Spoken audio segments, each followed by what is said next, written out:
Monsieur Aladin. Bonsoir. Bonsoir.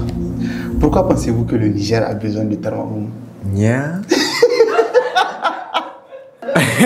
Pourquoi le Niger a besoin de Tarmamoum? Ça, c'est une très belle question. C'est une question très surprenante et intéressante parce que souvent, quand on parle de Tarmamoum, les gens se demandent, nous sommes dans un pays où voilà, on ne doit pas faire ceci, on ne doit pas faire cela, on ne doit pas faire la promotion de la musique. En tout cas, ce n'est pas seulement la musique. Le Niger a besoin de Tarmamoum parce que aujourd'hui, sans la promotion de l'excellence, comment faire progresser notre pays? Comment faire grandir notre pays? Sans la promotion de l'excellence, comment faire en sorte que tout ce qui se passe au Niger soit exporté sur l'international? Parce que dans le concert des nations, on ne connaît pas le Niger. Je suis désolé, il y a beaucoup de personnes qui ont vécu à l'extérieur pour leurs études. En tout cas, peu importe la situation, ce qui t'a amené dans un autre pays. Quand tu parles du Niger, personne ne connaît le Niger, tu vois. Donc, je pense que Tarmamoum a déjà contribué à changer le narratif sur le Niger sur le plan international, que nos artistes soient connus, que nos personnalités soient connues. Et ça permet aussi, je pense, au Niger même de quitter d'un point A à un point B. C'est-à-dire, quand on parle d'excellence, aujourd'hui, si tu parles de, par exemple, je prends juste un exemple du monde de l'influence. Avant au Niger, jusqu'à l'année passée, les gens refusaient qu'il y avait des influenceurs au Niger. Ça, c'est vrai. Mais aujourd'hui, tu ne peux pas faire un événement, tu n'appelles pas les influenceurs parce que tu sais qu'ils ont de l'impact. Tu vois? Et c'est quelque chose qu'ils prennent beaucoup plus au sérieux. Masha'Allah, tu vois. Et les gens gagnent de l'argent dedans. Demandez à DJ Machinga, à Mouna et machin. Ils ont de l'argent, ils gagnent leur vie par rapport à cela, par rapport au réseau. Je pense que Tarmamoum, le Niger a besoin de Tarmamoum parce que le Niger a besoin de faire un bond, de changer, de grandir et de devenir un autre pays. Non, j'ai beaucoup aimé la réponse. Mais les gens voient Tarmamoum, les gens voient Aladin sur les réseaux. Oui. Mais on ne te connaît pas forcément de manière personnelle. Alors, pour ceux qui nous regardent, qui est Aladin et pourquoi Aladin? Aladin, qui est Aladin? Aladin, sur l'acte de naissance, c'est Amadou Sandamaïga Abdourachid. C'est long. Quand on était à l'école primaire, enfin lycée, collège et tout, quand tu dois écrire ton nom sur la feuille de copie, nous on était discriminés depuis ce moment-là. Chaque fois il faut réduire un A, un R, un M parce que j'ai un long nom. Après bon, je suis producteur réalisateur de formation. J'ai fait la production, la réalisation, j'écris des scénarios, j'ai commencé à écrire des scénarios. Ensuite, j'ai fait ma formation à Cotonou avec les Ignacieux chez nous. Et puis, j'ai eu la chance de rencontrer le père Gaston Kaboré pour ma formation, ce qui m'a permis vraiment d'avoir un monde ouvert sur le cinéma, sur la production. Et quand je suis rentré ici au Niger, j'ai eu la chance de travailler avec Moussa Djingarei qui m'a vraiment ouvert les portes du cinéma et tout. Donc, j'ai pu réaliser quelques films. Mais je suis communicateur en fait. Donc ça c'est quelque chose qui ne change pas. C'est-à-dire que le cinéma pour moi c'est un moyen de communiquer, de parler de ce que je veux, de dire ce que je veux. Tu vois? Donc ce qui a fait que voilà, je fais du cinéma ensuite pour manger parce qu'au Niger on ne mange pas du cinéma malheureusement. Enfin on mange du cinéma, il y a certains qui le font, hein, mais c'est pas forcément ça. Il faut avoir plusieurs cordes à son arc pour pouvoir, je pense, t'en sortir dans ce que tu fais le plus souvent. Donc c'est ce qui m'a poussé aussi à aller vers le journalisme. Donc ça fait que si j'ai une trajectoire comme ça, toujours la même chose, mais fait différemment. C'est-à-dire que de l'écriture, je continue toujours d'écrire parce que j'écris des scénarios pour des gens. Je vends même des scénarios. Tu m'écris, tu dis je veux tel sujet, je te donne et puis je vends. Mais ensuite du cinéma, parce que le plus souvent le problème qu'on a ici dans le domaine du cinéma, c'est le financement. Le cinéma, c'est quelque chose qui demande beaucoup d'argent. Tellement d'argent. Moi, je suis quelqu'un qui n'aime pas travailler avec les gens sans les payer. Franchement, si je dois travailler avec toi, j'ai envie de te donner au moins ce que j'ai pour que tu puisses pas... C'est frustrant de travailler sans être payé. Et c'est pour éviter ça. Donc c'est pour ça que tu vois, moi, du cinéma, je suis allé vers le journalisme avec le studio Kalangu, que je remercie beaucoup parce que c'est ma première expérience avec le studio Kalangu et ça a été une expérience extraordinaire, magnifique. Et ça fait que déjà quand je suis allé là-bas, j'étais déjà pro en production. Et quand je suis allé en tant que journaliste vidéo et tout, ça m'a ouvert les portes de Canal+, etc. avec des films que j'ai réalisés pour Canal+, qui sont allés loin. Et après, donc, comme je disais, je suis communicateur, je suis revenu dans le monde des humanitaires qui a permis, j'ai occupé le poste de chargé de production au CICR ici. Ok. La production audiovisuelle du CEDIS, communication, production audiovisuelle. Donc, on était dans une belle équipe où on travaillait jusqu'à ce que le général dit que bon voilà, c'est mort. En tout cas, sur le plan professionnel, on va dire c'est comme ça. Je suis et pour avoir plus de cordes à mon arc parce que j'adore la culture. Je suis un homme de culture. J'adore la culture. Aujourd'hui, tu vas dire, tu vas voir que les chansons oubliées, les chansons nigériennes du passé, tu vas m'entendre les chanter. Par exemple, je suis dans ma voiture, je n'écoute que ça. Hein. Les Ya Bismillah, Allahu Yallah. C'est des choses comme ça que j'aime, tu vois. Donc ça me fait mal de voir à un moment donné l'économie de la culture. Même maintenant, hein, l'économie de la culture au Niger, c'est tellement bas et que ça ne bouge pas. Les artistes ont du mal à s'en sortir. Les artistes, par exemple, aujourd'hui, quand tu parles des artistes danseurs, tu te demandes comment ils font pour vivre de l'art, tu vois. Même les artistes musiciens qui arrivent à faire des concerts, certaines choses, tu te demandes comment ils font. Donc, c'est vraiment tout ça là qui a fait que je me suis aussi lancé dans le domaine de l'organisation des événements parce que je trouve que à un moment donné, quand tu regardes les événements, beaucoup de personnes tapent poteau. Tu fais un événement, tu tapes poteau. Tu fais un événement. Et ça fait que ça a créé une sorte de frayeur autour de la chose. Et ça fait que les gens ne veulent pas organiser parce que tu ne peux pas investir 5-10 millions pour organiser un événement et puis taper poteau. Toute l'année, c'est mort pour toi, c'est fini, tu vas galérer.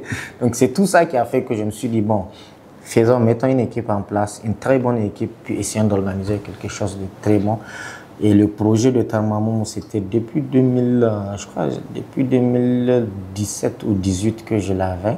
Mais au début, ça s'appelait même Wangari, Niger Wangari. Ah bon? Oui, avec un de mes partenaires, Nasser Odi. On avait parlé et tout, c'est ça qui a fait que c'est devenu Tarmamoum après. Tu sais, je me souviens toujours de la première édition. Et c'était étonnant du nombre de partenaires que tu as eu. I was like, comment est-ce qu'on peut avoir autant de partenaires pour un événement? Sérieusement, selon toi, qu'est-ce qui a suscité l'intérêt auprès de ces partenaires? Est-ce parce que tu étais populaire ou bien tu as juste su comment présenter ton événement? Parce que quand tu fais un événement, je te l'ai dit clairement, quand tu fais un événement, je le dis à tous les jeunes, tout celui qui vient me voir, qu'il soit jeune ou vieux, et qu'il veut organiser un événement et qu'il vient discuter avec moi pour que je lui donne des conseils ou comment faire, je lui dis, il faut aller regarder ton événement, étudier ton événement pour savoir quel est mon budget, quel est mon besoin, pourquoi je le fais. Parce que quand tu réponds à ces questions-là, il y a beaucoup de questions que tu fais. Si tu réponds à ces questions-là, tu pourras organiser clairement ton événement, même si tu n'as pas 150 francs, enfin 150 millions, il n'y a pas de souci, tu peux le faire. Donc quand je discute avec les gens, je leur dis, quand je vais, par exemple pour Tarmamoum, j'ai dit, c'est quoi, j'ai besoin de quoi? J'ai besoin de la sono, j'ai besoin de la sono, j'ai besoin de la décoration, j'ai besoin de payer les artistes, j'ai besoin de faire ceci, j'ai besoin de faire cela, j'ai besoin de faire ceci, j'ai besoin de faire cela. Maintenant, comment faire en sorte que si je n'ai pas d'argent pour payer ces gens-là, faire en sorte que ces gens-là puissent voir l'intérêt de mon événement et mettre le matériel qu'il faut dans mon événement. Je veux de la sono. Par exemple, je salue Frédéric Péchaud, avec qui je travaille Inch'Allah, on va travailler ensemble jusqu'à X.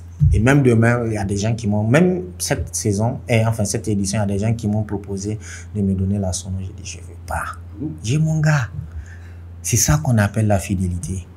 Tu vois, la première année, je te jure, Fred ne m'a pas pris même frais de taxi.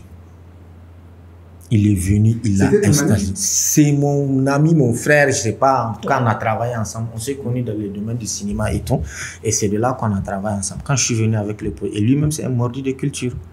Quand je suis venu, j'ai discuté avec lui et tout. Il a vu que l'idée était super. Il a dit, quand j'ai fini de l'expliquer, j'ai dit, frère, moi, j'ai pas d'argent, je n'ai rien du tout. Il m'a dit, il n'y a pas de souci, on va comme ça. Et il est venu, il a installé, il a fait la lumière, il a fait le son le soir de Tarmamou et il est parti comme ça. Je ne lui ai rien donné. Tu vois. Donc c'est comme ça que je fais des partenariats. Je regarde à gauche, à droite. Toi, qu'est-ce que tu peux apporter à mon événement? Toi, qu'est-ce que tu peux apporter? Mais tu ne demandes pas de l'argent? Pas du tout. Je ne demande pas. Si tu veux me donner de l'argent, je prends. Mais si tu n'as pas d'argent, tu as du matériel, tu as quelque chose qui peut aider mon événement, on va avec. Par exemple, regarde les photographes. La première édition, je les remercie tous les photographes qui ont participé à Tarmamou. La première édition, les photographes ont fait du bénévolat. Tous les photographes qui étaient là, ils ont fait du 0 francs. 0 francs, je t'ai dit. Tout c'est tout. Tu sais, quand tu n'es... C'est pour ça qu'il est très important d'être crédible, d'être honnête avec les gens. Parce que quand tu es honnête avec les gens, quand tu es crédible, honnête avec les gens et que tu respectes ces gens-là, voilà, il n'y a pas ce qu'ils ne peuvent pas faire pour toi. Il n'y a pas ce qu'ils ne peuvent... Jusqu'à aujourd'hui, moi, je ne perds pas de partenaires sur Tarmamou. Jamais. Chaque partenaire, chaque année, ils sont là. Maintenant, il y a des partenaires que je n'envoie même pas de dossier de partenariat. Non, c'est devenu, oui, c'est devenu.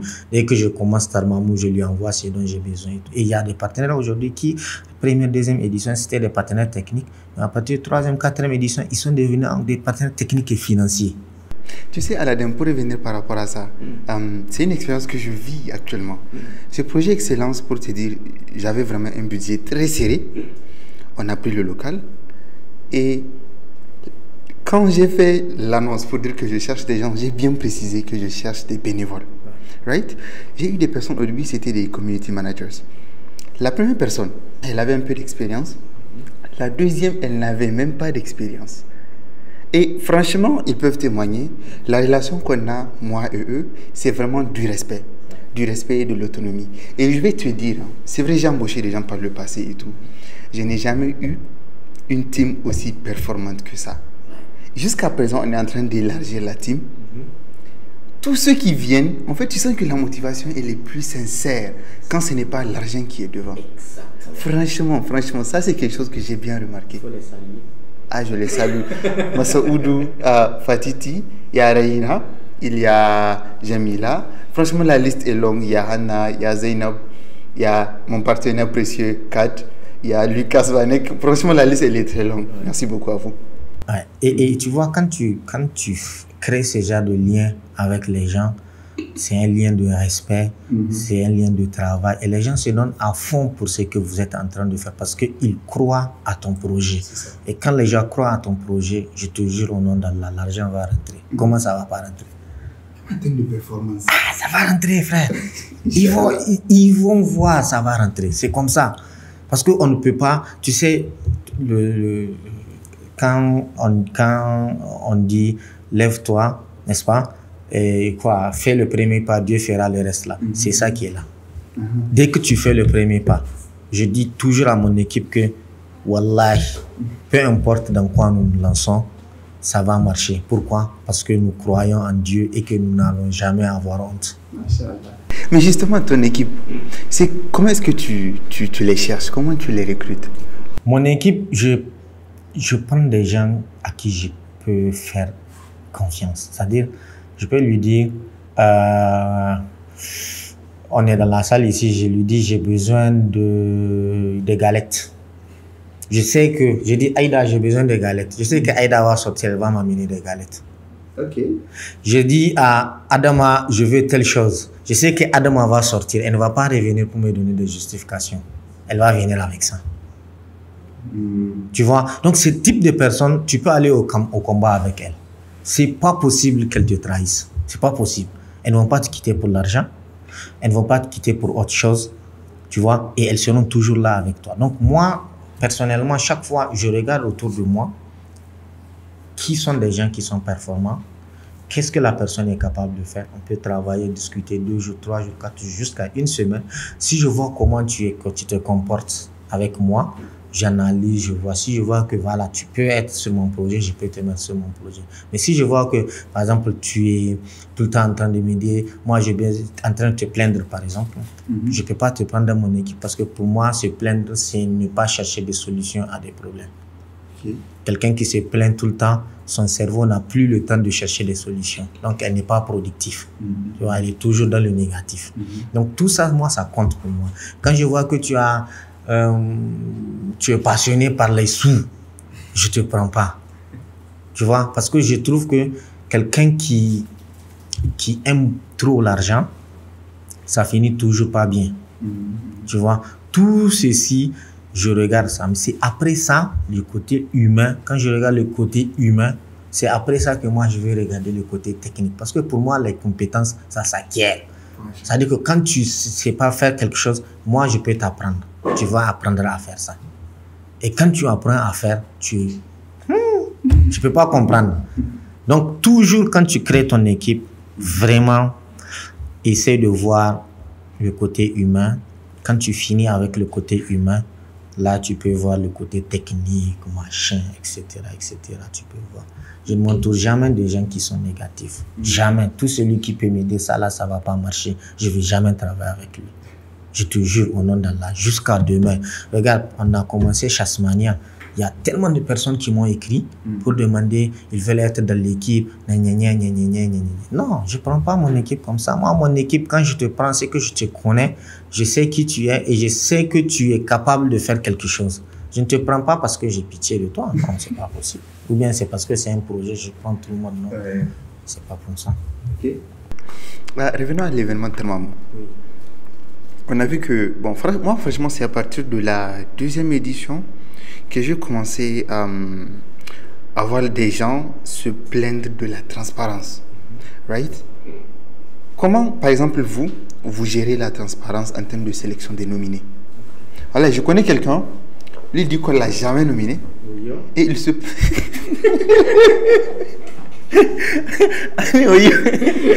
Il dit qu'on ne l'a jamais nominé et il se plaignait de ça. En fait, ça... C'est frustrant. Comment vous gérez la transparence sur ce plan? Vous savez, quand on fait la sélection, par exemple pour les nominations, tu vois, ce qu'on fait, on fait par exemple une première présélection avec 10, 15 personnes, 20 ou 30 personnes. Comment ça se fait? On associe les associations, tu vois, les associations culturelles. Par exemple, je prends un exemple. Quel exemple est plus facile? Musique, n'est-ce pas? Par exemple, pour musique, on prend les associations culturelles, n'est-ce pas? Et on demande à ces associations de nous fournir des listes. Tu vois? On prend des animateurs. On demande à ces animateurs de nous donner les listes. On peut sélectionner 4-5 animateurs qu'on sait qui sont vraiment au courant de la chose et tout. Là, on prend des journalistes culturels, on leur dit de nous faire des listes. Donc, dans ces listes-là, forcément, vous allez voir les noms. C'est répété. Voilà. Maintenant, les noms qui se répètent là, c'est ça qui sera notre présélection. Tu vois, parce qu'il faut aller du général au particulier. Maintenant, nous, quand on fait cette présélection, on a par exemple 15-20 personnes. C'est à ce moment-là, nous allons faire notre travail documentaire. Donc, il y a des gens qui vont faire le monitoring pour voir qu'est-ce que le gars-là a fait. Sur ses plateformes, sur machin, sur ceci, sur cela, qu'est-ce qu'il a fait. Donc maintenant, en fonction de ce que la personne a fait, c'est à ce moment-là que nous allons mettre un niveau d'excellence. C'est-à-dire, si tu as quelqu'un qui a fait 5, 10 clips ou un album, n'est-ce pas? C'est différent de quelqu'un qui a fait par exemple 2 sons, un son ou un clip ou quelque chose comme ça, tu vois? C'est différent. Donc maintenant, le seuil, on choisit un seuil. C'est-à-dire, si on voit que les gens n'ont pas beaucoup travaillé, on peut dire, si tu as fait un très bon clip qui a marché, tu peux être nominé. C'est le minimum. Tu vois? Maintenant, à partir du minimum, nous, on fait notre sélection avec tous ceux qui sont au-dessus. Tu vois? Maintenant, souvent, le problème qu'on a avec les gens qui sont frustrés, c'est qu'ils ne sont pas souvent dans le réseau des gens qui nous font des propositions. Tu vois? Et nous, on est des êtres humains. On ne peut pas connaître tout le monde. Tu vois? Donc, c'est pour ça que nous avons mis en place les différentes communautés. On a fait communauté Niamey, communauté Zender, Toawa, Agadez, Difa sur WhatsApp. Et dans chaque communauté, nous avons choisi un représentant de Talmamou là-bas. Tu vois, de telle sorte que ces gens-là puissent nous donner des informations sur ce qui se passe, par exemple, dans les régions. Qu'est-ce qu'ils se font, qui a été la star là-bas, qui a fait quoi, qui a fait Pour ne pas se limiter à Niamey. Exactement, pour ne pas nous limiter. Non seulement ne pas nous limiter à Niamey, mais aussi faire en sorte que ces gens-là puissent se sentir concernés par la chose, tu vois. Parce que, il faut le dire, hein, les gens, même les animateurs, les acteurs culturels et autres, il y a beaucoup de gens qui, en réalité, ne sont pas informés de ce qui se passe dans les régions.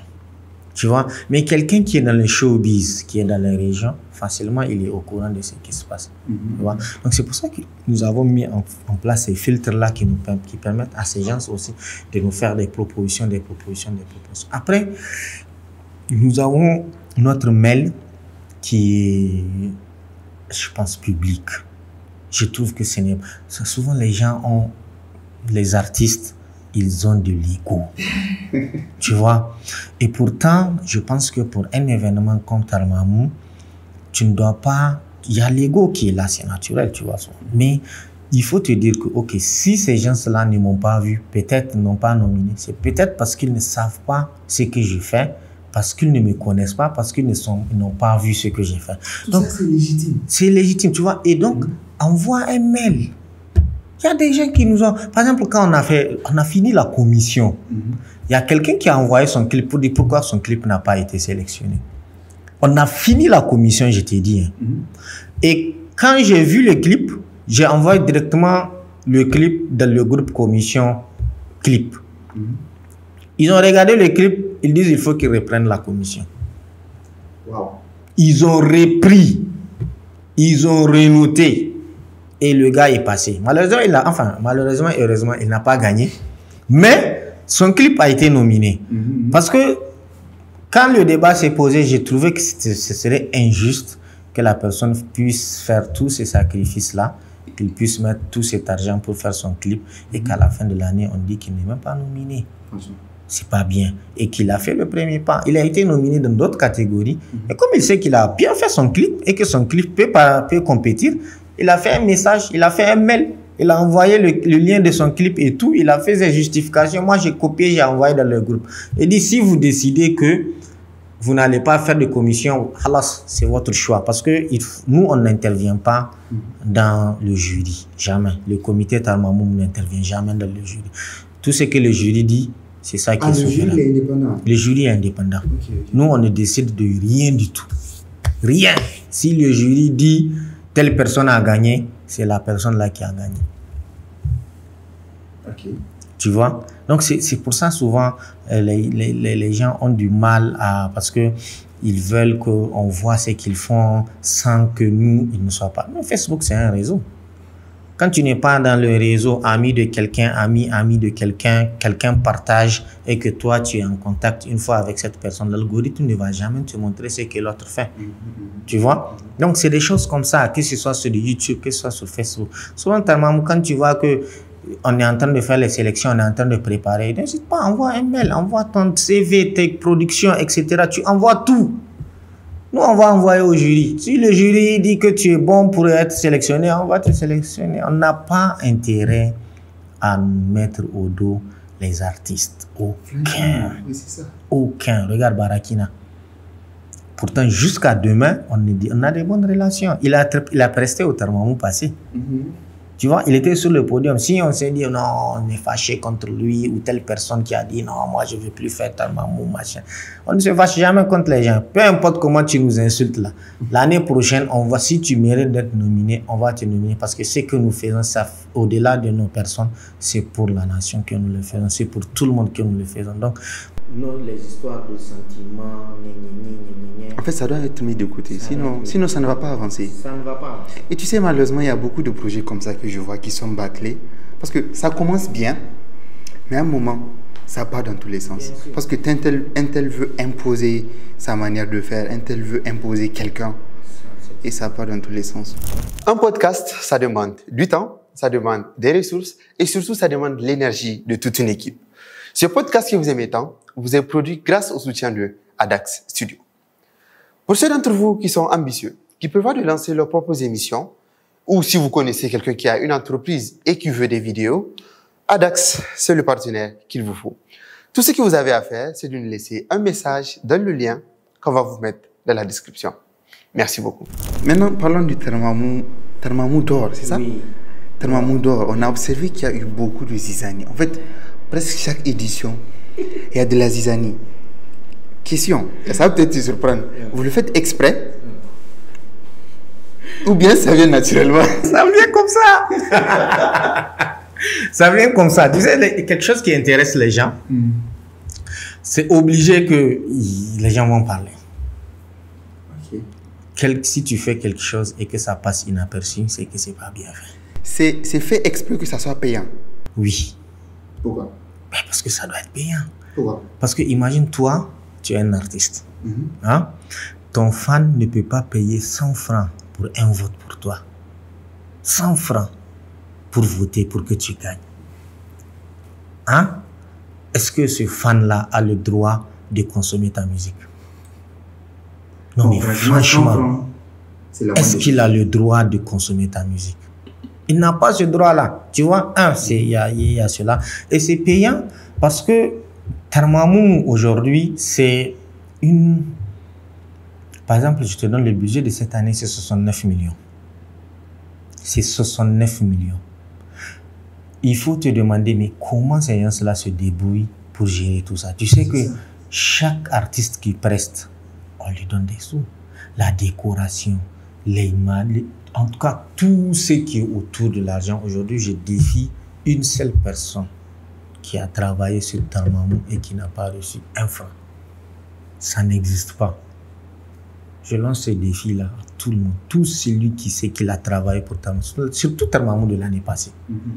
Tout celui qui sait qu'il a travaillé pour Tarmamou et qu'on lui a rien donné, qu'il parle, surtout Tarmamou de l'année passée. Parce que ça coûte de l'argent. Si on sait qu'on ne va pas te payer, wallahi, je te le dis, avant même de commencer à travailler, je te dis, Flan, wallahi, moi, on n'a pas d'argent. Ou bien si j'ai 50 000, je sais que ton travail vaut 100 000, 200 000, 300 000, 400 000. Je te dis clairement, Flan, wallahi, ton travail, je sais comment, je sais ce que ça vaut. Mais voilà ce qu'on a comme budget. Est-ce que tu peux nous faire ça? Tu vois? Et c'est comme ça qu'on travaille avec les gens. Les gens comme par exemple les DJ Matinga, certains influenceurs et autres. Tu vois? C'est pas comme si on leur donne l'argent qu'ils méritent. Tu vois? Pour la com, pour autre chose. Tu vois? Non. On leur donne le minimum que nous avons. On leur dit prenez et puis aidez-nous à faire la com. Mais franchement, cette honnêteté, selon toi, c'est ça qui fait en sorte que les gens contribuent. Les gens contribuent, les gens vont venir, les gens vont faire. Et le Tarmamou d'or, qui fait polémique, non, qu'il a acheté, qu'il a fait ceci. C'est un vote du public. On n'a pas dit aux gens d'aller faire campagne. Aujourd'hui, tu sais, moi je dis les gens sont méchants. Tu sais c'est quoi la méchanceté?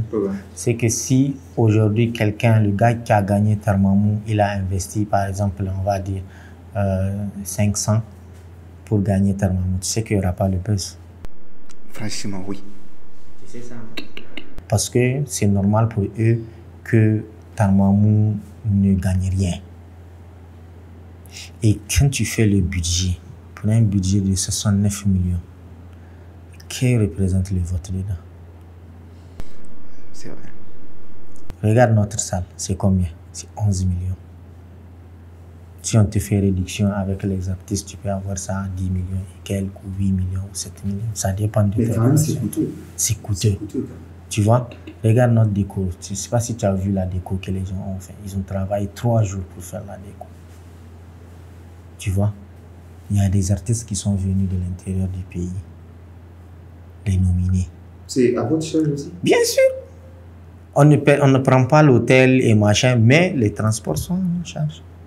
Tout ce qu'on a acheté. Puis, je vais t'envoyer le budget, je vais t'envoyer le dossier, tu vas voir. En fait, ce que les gens ne comprennent pas, c'est que pour chercher de l'argent, il faut mettre de l'argent. Nous, aujourd'hui, si quelqu'un met 500, 1000 francs, 2000 pour gagner le Tarmamou d'or, on va lui donner et sa parcelle et son argent. Nous avons mis, c'est la règle. En tout cas, pour l'instant, c'est la règle qu'il y a et c'est la règle qu'il va prendre. Tu vois?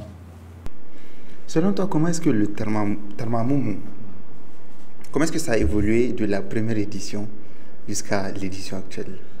De la première à la quatrième édition, nous avons évolué, nous avons grandi, nous avons changé, nous nous sommes adaptés. Parce que regarde, première édition, on était dans la petite salle de Mahatma Gandhi.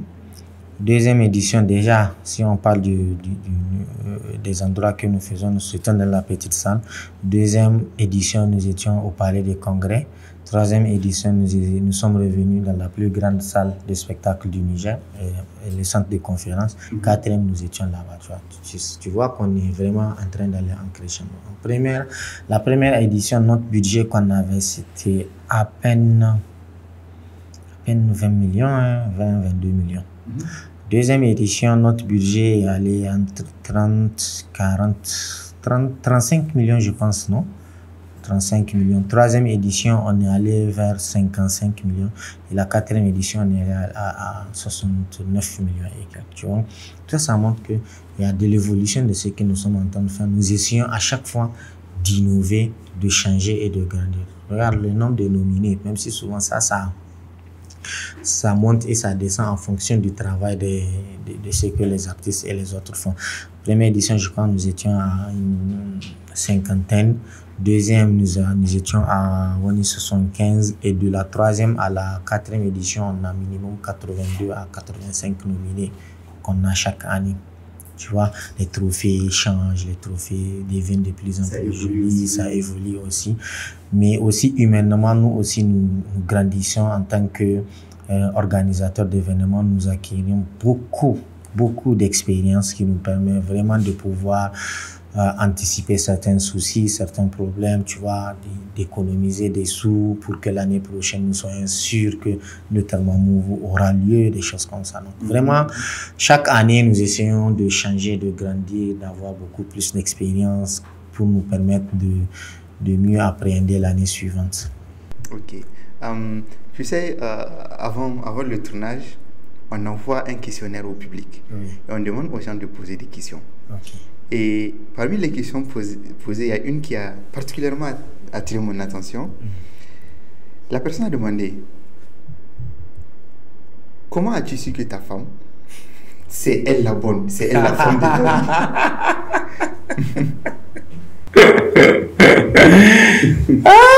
Comment j'ai su? Est-ce que moi je sais?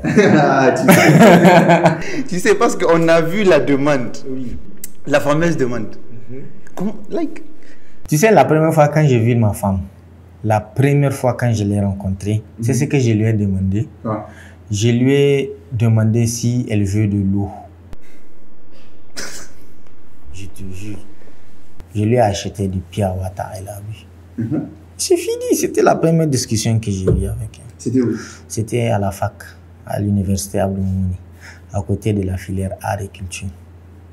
Tu vois, donc, et maintenant je la vois tout le temps, enfin, de temps en temps, comme elle est à la faculté des lettres, et moi je suis à la faculté des arts, enfin, c'est la filière art et culture.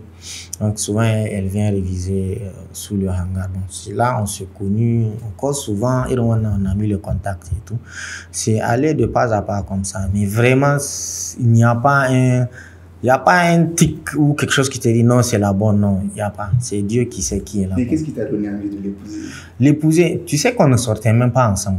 On était dans une relation, on va dire, amico-amoureuse, un truc comme ça. Et on a encore souvent, mais 2 semaines, 3 semaines, à mentir de journée, tu vois, et des choses comme ça. Et j'ai pris son numéro sur Facebook. Ok. Tu vois, quand je l'ai vu, j'ai vu son profil sur Facebook, je lui ai écrit un assistant, c'est le numéro. Elle m'a envoyé son numéro, on a causé, on a continué à causer. Et c'est comme ça qu'on avait commencé la relation. Et même quand on avait commencé la relation, rien ne me prouvait que c'était celle que j'allais épouser. Hein. Rien ne présageait en fait. Rien du tout, rien ne présageait ça. Et c'est venu comme ça? C'est arrivé comme ça. Et puis je l'ai... Le jour-là, c'était dans un parc, n'est-ce pas? Qu'est-ce qui t'était passé par la tête? Mais c'était déjà préparé. J'ai fait le plan avec mes amis, les Youssef, Wahab, Frédéric Péchaud, il était là. et Youssef, Altesse, etc. Donc, et son ami. Mais elle ne savait rien. Elle ne savait rien. Donc, j'ai demandé à son ami de l'inviter au parc pour manger un poulet parce qu'elle, ce n'était même pas de ses habitudes d'aller au parc pour s'asseoir, manger des poulets. Ce n'est pas de ses habitudes, tu vois. Il a fallu demander la permission et sa maman a failli refuser et tout. Mais heureusement, c'est passé. Ils sont venus. Après, nous, on avait notre plan. Et l'objectif, c'était même pas de publier sur les réseaux sociaux. En fait, nous, on voulait faire la vidéo pour l'inclure dans la vidéo de mariage. C'était ça l'objectif de la vidéo. Faire la vidéo, monter et l'inclure dans la vidéo de mariage, à la vidéo complète de mariage. Mais comme il y avait du monde qui était là, les gens ont filmé, la vidéo a commencé à passer sur les réseaux sociaux.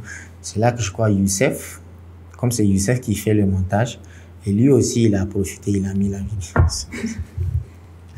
Je dis mieux vaut avoir la vidéo comme ça que d'avoir des petits bouts de vidéo. Et vraiment, ça a été le début d'une très bonne relation humaine entre elle et moi. Humaine avant tout. Après, bon, c'est devenu ma femme aussi. Bon. Tu vois, c'est une bonne personne. Tu vois, on dit que on dit que c'est la femme qui crée le mari, genre. Ton choix de femme, ça influence qui tu seras dans le futur. Tu penses que c'est vrai? Oui. Bon, oui. En fait, le truc, c'est quoi? C'est pas sûr, parce que chaque couple a sa manière de fonctionner. Tu vois, tu peux être un homme qui a beaucoup d'influence sur ta femme. C'est-à-dire que tu peux la sortir de sa zone de confort de telle sorte qu'elle va grandir, elle va changer, elle va devenir quelqu'un d'autre. Tu vois, mais n'empêche, elle aussi, il y aura toujours l'impact qu'elle aura sur toi. Parce qu'un homme, nous les hommes, nous sommes influencés par les femmes. Extrêmement influencés par les femmes. Chaque chose que nous faisons, un homme responsable, je vais dire, il n'a pas envie de voir sa femme souffrir. Ça. Tu vois, il n'a pas envie d'échouer devant sa femme. Il y a des choses qu'il ne peut pas accepter, tu vois. Et donc, ça fait que de cette façon-là, cette femme-là le tire vers le haut. Tu vois, elle lui montre la voie. Et souvent, nous les hommes, même religieusement, souvent tu vas voir quand on est très occupé à chercher l'argent, à faire ceci, à faire cela, on oublie souvent le côté religieux et machin. Souvent, c'est la femme qui te ramène. Ça, tu vois, et quand tu commences à grandir dans la société, tu commences à avoir de l'argent, à chercher de l'argent et tout, même ta famille, souvent, tu as tendance à ne pas assister à certains événements culturels, familiales, etc. Tu vois? Mais c'est elle, le plus souvent, qui va te pousser à faire ces genres de choses. Tu es là, souvent, elle te dit, il faut envoyer 50 000 à ta mère, envoie 100 000 à ta mère. C'est la fin du mois, fais ceci, fais cela. Fais. Et vraiment, quand tu as une bonne femme, je te jure, qui est soucieuse de ta réussite, tu vas grandir dans la société.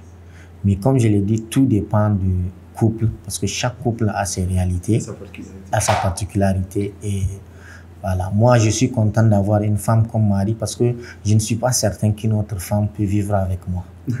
Oui. Pourquoi? Regarde comment je suis exposé sur les réseaux sociaux. Je cause avec des femmes, je discute avec des femmes. Tu vois, dans mon entourage, il y a beaucoup de femmes. Imagine une femme, si je ne dis pas qu'elle n'est pas jalouse, mais imagine si elle était extrêmement jalouse. Tu vois, c'est impossible que ça aille. Tu vois, en fait, moi, honnêtement, moi, je remercie Dieu. C'est qu'il m'a regardé comme ça. Il a dit, Aladin, toi là, il te faut cette femme-là. Tu vois, et ça match. Et c'est beau. Parce que franchement, même si les fous. Non, franchement, on vous voit toujours. Personne n'a de l'amour. Et là, machallah, tu vas aller, vous tenez. Je suis content pour toi. Franchement. Merci. Oui. Donc, dans le cas d'excellence, et ça, on va essayer de profiter comme tu es là. Tu vois, à la fin de chaque saison, on aimerait organiser une sorte, enfin, c'est un petit événement entre nous, l'équipe, nos invités qu'on a eus, également nos auditeurs qui sont à Niamey et tout. Donc, une sorte de, je sais pas, soirée entre nous, mais c'est un événement, right? Si c'était toi qui allais organiser ça, quel serait le processus? Bah, le gala de l'excellence. J'aime le nom. J'aime le nom déjà, ok? Bon, je me dis, si vous devez organiser un gala comme ça, il ne faut pas déjà personnaliser ça uniquement sur le podcast Excellence, parce que les gens vont se demander, mais qu'est-ce que moi je gagne en finançant ça? Tu vois, en termes de communication, en termes de quoi, qu'est-ce que moi je gagne? Tu vois, mais quand vous faites un truc, le gala de l'excellence, par exemple, quand je parle du gala de l'excellence, vous avez la latitude d'aller voir, par exemple, des PDG, les directeurs d'entreprise, et machin et tout, à qui, par exemple, vous allez juste vendre l'idée selon laquelle, ok, vous êtes excellent dans votre domaine, nous avons envie de vous avoir sur notre plateau, etc. Donc, vous faire une reconnaissance, etc. Tu vois, ça fait que les gens se sentent importants parce qu'il ne faut pas mettre ça dans la vidéo. Les gens aiment, adorent quand tu les mets en valeur. Ils aiment ça. Tu peux pas comprendre le nombre d'entreprises, de PDG qui veulent que nous donner de l'argent en contrepartie qu'on leur donne une Tarmamouo. Qu'on dise que moi je suis la meilleure entreprise, que moi je suis telle chose. On est obligé de leur dire clairement que nous on n'a pas, on ne fait pas ça.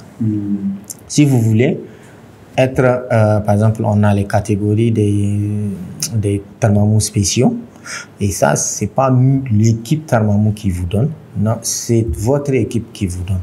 Nous on fait le trophée pour vous. Maintenant votre équipe, si vous voulez, vous pouvez donner au meilleur employé, l'employé de l'année de votre entreprise, si vous voulez donner à votre PDG, si vous voulez donner à, peu importe, à votre partenaire, tu vois. Donc le prix, il y a des prix pour ce type de trophée. Donc on vous donne le trophée, maintenant c'est votre trophée, vous en faites ce que vous voulez, vous donnez à qui vous voulez. Mais nous, on ne va pas valider votre entreprise en tant que meilleure, par exemple, entreprise dans le domaine du thé. On ne va pas le faire parce que, un, nous n'avons pas les compétences pour, deux, nous n'avons pas les critères pour. Trois, nous n'allons pas mettre une équipe pour juger tous les entrepreneurs parce que aucun entrepreneur, enfin la majeure partie des entrepreneurs ne vont pas te donner leur chiffre d'affaires, ne vont pas te donner comment ça marche dans leurs entreprises et tout. Donc moi je vous conseille vraiment de voir de ce côté-là. Déjà on a eu le nom. Franchement le nom il est très bien. On ne pensait pas à ça, hein. Donc le nom et puis maintenant l'angle d'approche, c'est ça. Il faut aller voir les gens de telle sorte que vous, si c'est les personnes, partez sur l'excellence de la personne, comment elle gère son entreprise, qu'est-ce qu'elle fait, tu vois. Maintenant, si c'est l'entreprise, maintenant vous lui faites une place, par exemple à Al-Hilal, vous lui faites une place sur l'événement, qu'est-ce que vous pouvez offrir en termes de communication, le jour de l'événement. Mais le problème, c'est que c'est le jour de l'événement et que souvent, ça ne va pas comme vous voulez. Mais vraiment, si vous voulez avoir des sponsors, il faut aller sur des sponsors techniques qui peuvent faire d'abord que votre événement se réalise. Maintenant, et puis après, les sponsors financiers, vous allez vous débrouiller pour les 2 premières années. Maintenant, pour les 2, peut-être 3e, 4e, 5e édition, vous allez équilibrer les fonds. Dans 5, 4e, 5e, 6e, peut-être vous pouvez commencer à rentabiliser sur l'événement aussi. Ok. Pour le moment, le rythme, c'est à la fin de chaque saison. Et la saison, c'est 3 mois. Tu nous recommandes d'aller avec ce rythme? À la fin, la saison, c'est 3 mois. 3 mois. Et vous avez combien d'épisodes par saison? 4 épisodes par mois, donc 12 épisodes. 12 épisodes 4 épisodes par mois. Tiens, c'est beaucoup. Je sais. Je me rappelle, j'avais un ami qui avait commencé des podcasts et il faisait les podcasts chaque 3 jours. Chaque 3 jours, il fait les podcasts. C'est des podcasts long format comme pour nous? Non, pas long format, c'est des 3 minutes et tout. Donc, quand il est venu, je lui ai dit, hey, mon ami, ça là, c'est long. Hein? Je lui ai dit, tu ne vas pas tenir. Il dit qu'il va tenir. Parce qu'en fait, c'est vrai. C'est un gars très intelligent et très inspiré. Tu vois? Et c'est lui qui fait ses vidéos, il fait ses montages. Tout seul. Il fait ses vidéos, il fait ses montages. Donc, il pense qu'il peut tenir. Tu vois? Après 2 semaines, après 2 mois, 3 mois, je pense, il a commencé à donner des faux rendez-vous. Parce que tu sais, les algorithmes et les gens, c'est des rendez-vous que tu leur donnes. Ouais. Quand tu dis à une personne, chaque semaine, je te donne un épisode, la personne va attendre, tu vois, et que chaque semaine, elle va avoir cet épisode-là. Maintenant, quand tu commences à chômer, tu commences à perdre des gens. Donc, moi, je te conseille vraiment de voir comment tu vas faire pour être équilibré. Ok. Ne sois pas trop dans la production de beaucoup d'émissions, mais sois dans la qualité de l'émission que tu offres. Ok. Parce que si tu as, par exemple, 4 par mois, ça veut dire un épisode par semaine, tu peux tenir. Maintenant, est-ce que c'est de ça que tu vis? Ce n'est pas de ça que je vis. Donc, ça veut dire que tu as d'autres obligations qui peuvent intervenir et t'empêcher de tourner une semaine. Mais tu sais, mon avantage, franchement, je pense, c'est l'équipe. Là, on tourne. Et récemment, il y a un gars, franchement, très doué, qui va m'aider même avec le montage. En temps normal, c'est le montage qui me prend du temps. Ça prend du temps. Et heureusement, maintenant, il est là. Tournage, de toute façon, c'est les partenaires qui gèrent, c'est l'équipe. Et même la distribution, il y a des gens qui font cela. Donc, je me dis qu'on peut tenir. D'accord. Si tu penses que tu peux tenir, Je suis convaincu qu'on peut. si tu penses que tu peux tenir, il faut le faire. Parce que un épisode par semaine, c'est pas trop demandé en plus. Ça va. Tu vois, il y a des gens aujourd'hui que je suis, qui font par exemple du journal. Le journal, je suis un gars là, Amélendine ou quelque chose comme ça, que je suis chaque matin. À 6h, il fait un journal. À 8h, il fait un journal. Il fait un journal à 17h. Il fait un journal à 20h. Mais lui, il vit de ça. Lui, il vit de ça, c'est TikTok. Tu vois? Donc, ça fait que quand tu as vraiment du contenu, ce n'est pas trop. Si c'est une fois par semaine, je trouve que même c'est raisonnable. C'est raisonnable. Maintenant, tout dépend de comment tu es occupé. Moi, c'est juste ça mon problème. Quand je dis, je voulais lancer un podcast sur le cinéma à un moment, j'étais chaud, j'ai acheté tout le matériel. J'ai les caméras, j'ai machin, j'ai acheté le micro, les condensateurs, etc. J'ai pris madame qui va faire le tournage et le montage. J'ai mes scripts et tout. Parce que le cinéma, je sais que je maîtrise, je peux aller là où je veux. Tu vois? Et même, j'ai eu un partenaire, à Canal+, qui voulait associer son image à tout. J'ai acheté tout. Mais j'ai même décoré le studio. J'ai fait tout. Je n'ai pas fait. Même un seul épisode, je n'ai pas fait. Je te jure. Pourquoi? Parce que je suis super occupé. Souvent, quand tu travailles pour quelqu'un, oui, tu n'as pas le choix. Tu travailles pour quelqu'un, tu as d'autres obligations, tu as tes business qui sont à côté, il y a d'autres choses que tu fais. Ça fait que pour la journée, elle devient... c'est pas évident. Exactement. Mais si on arrive à tenir les 4 épisodes par mois, selon toi, on peut continuer. Bien sûr.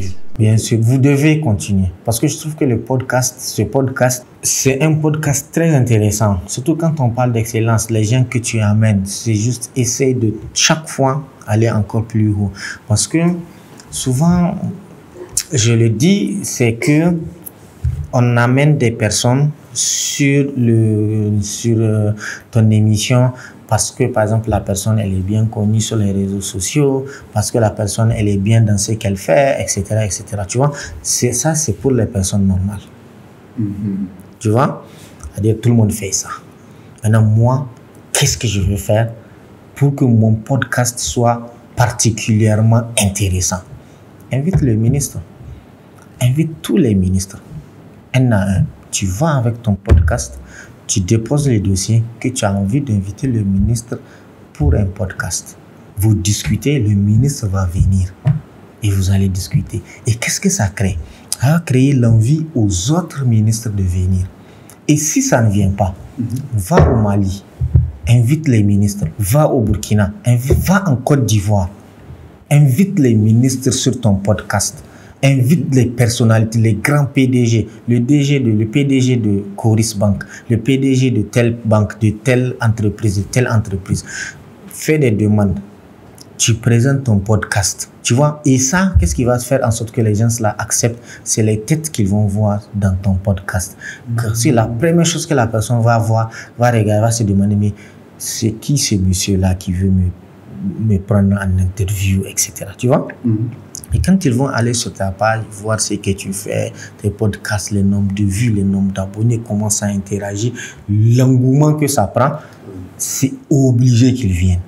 Tu vois? Et s'ils ne viennent pas, si tu as toujours du mal à ce que les gens viennent, crée-toi les réseaux, prends des artistes internationaux.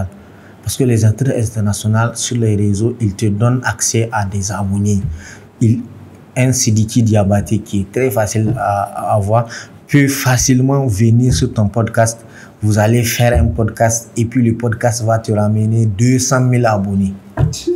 Tu vois? Donc déjà le quota d'abonnés, c'est déjà passé. Tu vois? Ça va grimper. Maintenant, quel ministre va vouloir que tu vas vouloir, ne va pas venir. Et ça fait que chaque fois, chaque personne que tu as, ça permet de grandir un peu plus, de donner de la crédibilité, de faire de sorte que quand la personne vient, c'est fini, ça passe. Tu as un Alain Foucault. Ah oui. Tu vois, Alain Foucault, tu l'invites, il va venir. Il est tout le temps au Niger. Tu sais que sa femme est nigérienne. Voilà, il est tout le temps au Niger. Tu arrives à te caler sur son programme. Vous faites un super podcast. Tu balances sur les réseaux. Il partage. Ça prend. Tu vois, tu as un gars qui, comment il s'appelle, Momo La Joie, qui organise Tabaski Diri, Baba Sallah Diri, les artistes qu'il a invités là. Tu te cales sur sa date. Allô Momo, c'est comment? Baba Sallah Diri de l'année prochaine, c'est quand? Il va te dire c'est quand. Toi, tu fais ton programme en fonction de ça. Qui tu amènes, qui il amène, la personne qui l'amène, tu lui écris. Je vais te prendre pour un podcast d'excellence. Tu vois? Et comme ça, tu vas voir que tu auras toutes ces personnes-là. Moi, je dis tout le temps aux gens, n'ayez pas peur d'aller vers ces ministres-là. Ils sont... Wallah, la première fois où je suis allé voir l'ancien ministre de la Culture, Abdraman Amadou, on était parti pour un rendez-vous dans une banque où ils ont refusé de nous rencontrer. On était fâchés, frustrés même. Tu vois, parce que la dame, tu sens qu'elle voulait... Est-ce que je ne vais pas dire son nom? Ça m'a énervé, tu vois. Je sens que la dame est là. Le gars même qui est parti lui dire, elle est là. Mais quand elle a entendu que c'est Tarmamou, elle a dit de dire qu'elle n'est pas là. Je te jure, ça m'a énervé. Il fata, aïbinatum. Wallahi, aïbinatum fa. Donc j'ai rentré, j'ai dit, bah, attends, on va aller voir le ministre même. Je suis allé, on est rentré. Vous aviez un rendez-vous? Rien, on est rentré. Parce que tu ne peux pas plus me frustrer en fait. C'est pas possible, la journée là, quoi. Tu ne peux pas plus me frustrer. On est rentré, on a discuté avec le chef de cabinet qui était madrilène. Et moi, j'étais barcelonais, on a causé et tout. J'ai vu qu'il était madrilène, on a causé. Donc, je lui ai dit, je voulais un rendez-vous avec le ministre et tout. Donc, il m'a dit, non, attends, peut-être que tu peux le voir tout de suite, je vais t'annoncer. Okay. Tu vois, et là, de là, on est rentré, on l'a vu, on a discuté avec lui et tout. Tu vois, et il était vraiment conciliant et ouvert avec nous. Tu vois, et c'est ce que j'ai dit aux gens. Quand vous avez envie de faire quelque chose, allez directement voir le concerné. Il ne faut jamais passer par les petites portes. Parce que les petites portes, là, ça va vous coûter de l'argent. Vous allez devoir des choses à quelqu'un, tu vois, qui peut-être que il ne peut rien faire. C'est-à-dire qu'il va juste profiter de ce que tu as dit, de ça, pour faire en sorte que c'est comme si c'est lui qui a fait en sorte que tu as vu telle personne ou telle personne, alors que normalement, tu as le droit de le voir. Il travaille pour toi. Tu vois, il ne faut pas hésiter. Fais ton dossier, tu vois, tu déposes. Si ça ne passe pas, demande à moi ou à une autre personne que tu connais qui est dans le réseau, qui peut connaître telle personne, qui peut connaître telle personne, qui peut dire au ministre, voilà, telle personne, il a une bonne émission. Ce serait intéressant de parler de tes programmes, de ce que tu es en train de faire sur cette émission-là, parce que les jeunes le suivent et tout, tu vois. Et ça, c'est juste des petits mots qui vont passer et puis tu vas voir que ça passe. Il faut rêver grand et il faut oser voir directement la personne concernée. Va directement. Wallah, il va directement. Je te jure, tu sais, nous, le président, quand on se disait, par exemple, l'année passée, qu'on veut que le président soit le parrain et le patron de l'événement, tu vois, les gens riaient et tout, c'est impossible. Wallah, on a juste fait un dossier. C'est mon petit frère qui allait déposer le dossier. Je me suis levé le matin comme ça. Et 10 heures, je n'avais même pas envie d'aller travailler. Je suis réveillé, tu vois, tu viens sur la terrasse, tu t'assois, tu fais WhatsApp, et puis je reçois un appel. Je décroche à la présidence. je n'ai mis aucune personne entre moi et la présidence. Personne. Je n'ai appelé personne. J'ai juste déposé le dossier. Tu vois, je me dis ça peut être intéressant pour les Nigériens qui voient. En fait, on se dit que par défaut, il faut forcément passer via quelqu'un pour avoir quelque chose. Et pourtant, tu nous montres que c'est vraiment pas nécessaire. Je te jure, rien. J'ai déposé, on m'a appelé, je suis allé. Ils m'ont dit les conditions, voilà. On a accepté et puis la vie est belle. Si j'ai été passé par les petites portes, parce que notre esprit, nous les jeunes d'aujourd'hui, elle est tellement différente de l'esprit de certaines personnes beaucoup plus âgées, qui ont le complexe de discuter avec un supérieur, qui ont le complexe de discuter avec un blanc, un supérieur, de leur dire ce qu'il veut, un patron, un machin, tu vois. Souvent, les gens, beaucoup de gens sont, je ne dis pas tout le monde, mais beaucoup de gens ont ce complexe-là de ne pas pouvoir dire ce qu'ils veulent ou demander ce qu'ils veulent ou dire ce qu'ils pensent, etc. devant ses parents. Moi, tu es mon patron. S'il y a des choses que je dois te dire, je te le dis. Et ça permet d'avoir ce respect-là entre nous. Et je n'ai jamais eu de mauvais retour par rapport à ça. Je pense que ces gens-là aiment même les gens qui leur disent clairement, voilà, ça là, c'est pas bon, mon frère, t'as zaïe. C'est pas bien. Ici, ce qu'on doit faire, ce n'est pas ça. On doit faire ceci, on doit faire cela. Et tu te sens seul. Ces patrons-là, ces chefs-là, ces dirigeants, ils se sentent seuls parce que tout le monde les regarde prendre des décisions. Tout le monde, tu vois, aujourd'hui tu es devant une équipe. Si tu dis à tout le monde, on tourne dehors, tu vas voir que beaucoup de gens vont placer le matériel pour tourner dehors. Si tu as quelqu'un qui est l'autre caméraman, il va te dire, hey, Filano, on ne tourne pas dehors, on tourne à l'intérieur parce que dehors là, il y a ceci, il y a cela, il y a ceci, on n'aura pas de bonnes couleurs, on aura ceci, on aura cela, on ne peut pas maîtriser ce qui se passe en arrière-plan. Il va te convaincre que tu vas revenir à l'intérieur. Et tu sais, tu vas beaucoup plus apprécier cette personne-là. Bien sûr. Bien sûr. Parce qu'elle a été honnête avec toi, elle te dit ce qui ne va pas. Moi, dans mon équipe, il y a ma Tatazi qui, dès que je zaille, elle m'appelle, elle me sermonne. Elle me dit, Aladin, ça là, tu as fait, c'est pas bien, ne fais pas ceci, ne fais pas cela. Tu vois, et j'ai besoin d'elle. Tu vois, et dans toute mon équipe, il y a des gens comme ça. Même ma fille m'appelle Tonton Bado. Aïda. Je vais te taper. Je vais lui faire un mariage forcé. Tu vois? Donc, si tu n'es pas entouré par ces gens décomplexés qui sont capables de te dire, frère, tu es nul, c'est pas bien, change. Tu peux pas avancer, tu peux pas grandir. C'est la même chose. Quand tu as besoin de quelque chose, vas-y chercher ça toi-même. Ok. Aladin, si tu devais donner un conseil à toi-même, mais cette fois-ci, d'il y a 10 ans de cela. Donc, en 2015, tu te souviens de ce que tu faisais, non? Oui. Voilà. Quel serait le conseil que tu vas donner à ça? Mais 2015, moi, c'est... 2015, je ne suis pas jeune. Hein. 2015, j'étais où? J'étais à Cotonou. Hein. Je crois je suis allé pour ma formation déjà en cinéma, machin et tout aussi. 2015, 2015. Peut-être que pour quel conseil je vais donner à ma personne? Je sais pas.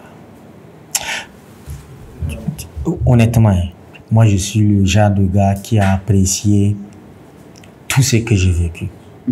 Je te jure, que ce soit de bien, de mal, de mauvaises expériences, de bonnes expériences, j'ai tellement kiffé.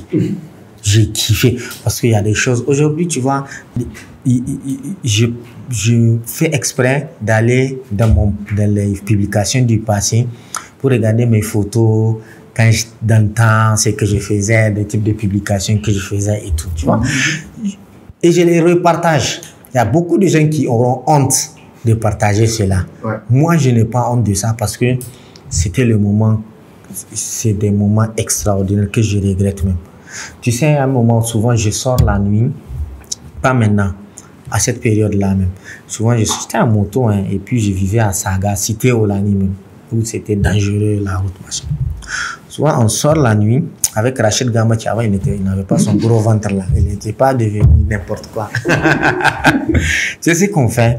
On sort la nuit en moto et on avait soit 350 pour mettre essence demi ou 500 ou 600 pour mettre le litre parce que souvent ça monte, ça descend. Et on doit aller à Harobanda pour Zalé, pour draguer les filles, enfin pour causer, pour faire la causette. Wallahi, on pousse la moto jusqu'à Gamkali. Parce que c'était entre Maghrib et 20h façon 21h. Donc là, c'était pas très dangereux. On pousse la moto, on va jusqu'à Gamkali parce que ça, tout le monde n'avait pas le deuxième point, il y avait le premier point. On va jusqu'à Gamkali et là, on démarre la moto pour aller. Comme ça, on est sûr que des 1000 litres d'essence là vont nous ramener à la maison. C'est-à-dire, c'est des choses comme ça, tu ne peux pas ne pas kiffer avoir vécu ça. Surtout aujourd'hui, je me rappelle avant même d'acheter une voiture et tout, je disais à Rachid, tu te rappelles, avant on n'avait pas d'argent pour acheter du carburant. Il fallait joggle maman ici, vendre le fer de l'autre côté, le bout de fer qui j'étais dans la maison, prendre et vendre au Bouteliko Sako, les gens là, pour avoir 100 francs, 200, 500, 600 pour pouvoir faire certaines choses. Et c'est des petites choses comme ça qui nous ont construit, qui ont fait de nous ce que nous sommes. Moi, à un moment donné, wallahi, j'ai circulé. Tous ceux qui sont sur Facebook, peut-être ils peuvent savoir, ils peuvent se rappeler. Je circulais sur ma moto pour vendre des films. Genre, films. J'achète ton film, je te vends à 100 francs, 500 et tout. Donc, c'est des choses qui ont construit ma personnalité. J'ai rencontré tellement de gens. Souvent j'ai du mal, je sais que je te connais, je connais le visage, mais je n'arrive pas à mettre un nom sur ton visage. Et souvent ça frustre les gens. Ça frustre les gens qui se disent que non, nigo te iPhone, nigo bombéré et tout ça. Tu vois. Moi, tu bombéré, non. Souvent c'est juste que je n'arrive pas à mettre de nom sur ton visage parce que je rencontre tellement de personnes. Tu vois, souvent tu es en train de penser, 2 secondes, tu es obligé de saluer la personne pour que Boram se digne de Haugati. Tu vois, non? Et c'est tout ça là qui fait que je ne pense pas qu'il y ait quelque chose dans ma vie que je regrette. Honnêtement, wallah. Donc, selon toi, la vie, il faut juste la vivre à 100%. À fond. Il faut la vivre. Il faut profiter de chaque instant. Il faut profiter. Vous allez arriver à un moment où vous n'allez pas avoir le temps. Après ma prise de conscience, on va des prises de conscience ou quelque chose comme ça, tu vois. Je priais Dieu de ne pas avoir le temps de faire certaines choses. Je te jure. C'est-à-dire, par exemple, de vagabonder.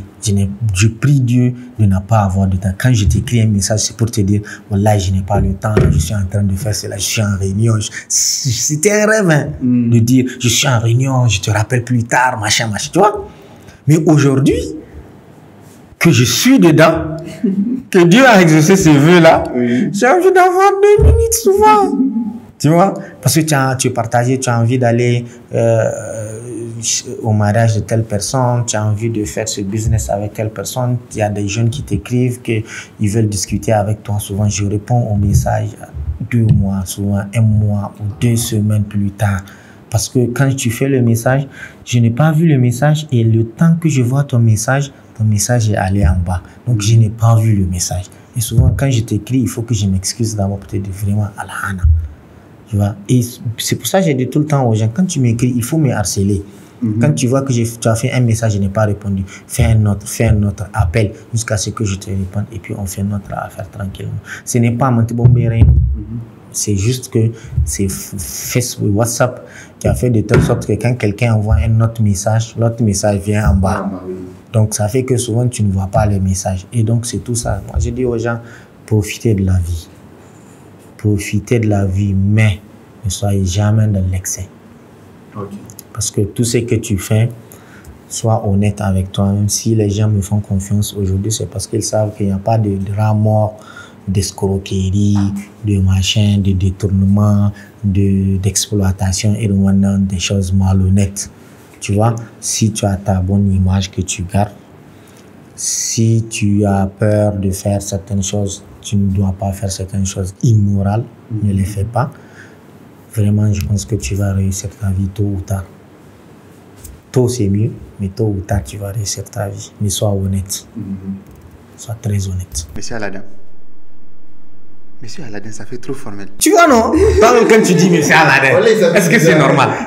Il y a Diogo qui, chaque fois, me dit Monsieur Aladin. Je dis Diogo, il faut arrêter de m'appeler Monsieur Aladin. Ah, ça fait bizarre même. C'est bizarre. Merci beaucoup d'être passé. Merci beaucoup d'avoir partagé votre vision de la vie avec nous. Je vous en prie, c'était un plaisir. Franchement, c'est un honneur pour moi de participer à ces podcasts. Et je souhaite que vous, toute l'équipe, que vous soyez vraiment au taquet. C'est le début d'une aventure et le début d'une aventure, c'est difficile. Toujours. Allez. Toujours, c'est difficile. Vous allez voir, aujourd'hui, vous avez cet appareil-là. Demain, l'appareil-là ne marche pas. Il faut trouver un autre appareil et tout. Mais tôt ou tard, quand vous y tenez, Wallah, ça va marcher. C'est obligé. C'est obligé. Comment ça va pas marcher? Ça va marcher.